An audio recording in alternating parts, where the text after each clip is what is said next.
Today is Wednesday the 9th of March.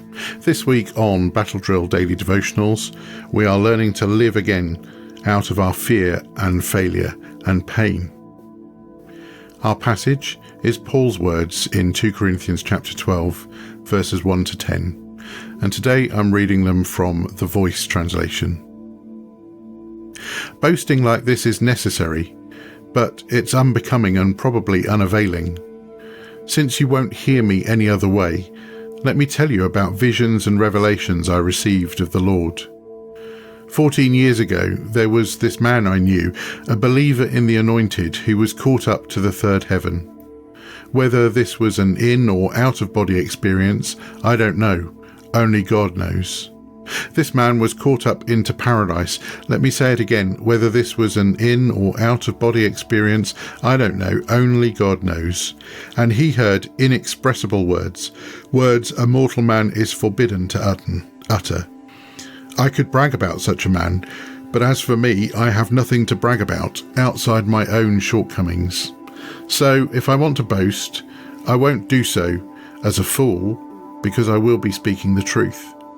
But I will stop there, since I don't want to be credited with anything except exactly what people see and hear from me. To keep me grounded and stop me from becoming too high and mighty due to the extraordinary character of these revelations, I was given a thorn in the flesh, a nagging nuisance of Satan, a messenger to plague me. I begged the Lord 3 times to liberate me from its anguish, and finally he said to me, "My grace is enough to cover and sustain you.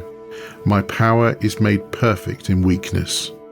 So ask me about my thorn, inquire about my weaknesses, and I will gladly go on and on. I would rather stake my claim in these and have the power of the Anointed One at home within me.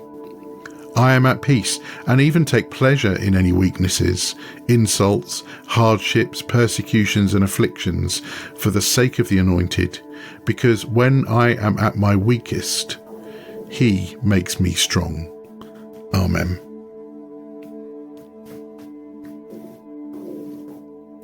How do you feel about your weaknesses? Are you pleased to have them?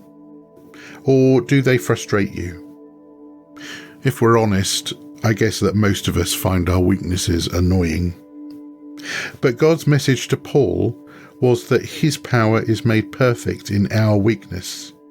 God has a purpose for us and our weaknesses, a good purpose. As we reminded ourselves yesterday, firstly, our weaknesses encourage us to rely on God. If we had no weaknesses, then we would have no need of God. We would be self-sufficient. But ultimately that would be unfulfilling, because we are made in God's image and therefore created to be in relationship with Him and with others. Our weaknesses help us to value the contributions of other people. If we could do everything ourselves, then we would have no need for other people.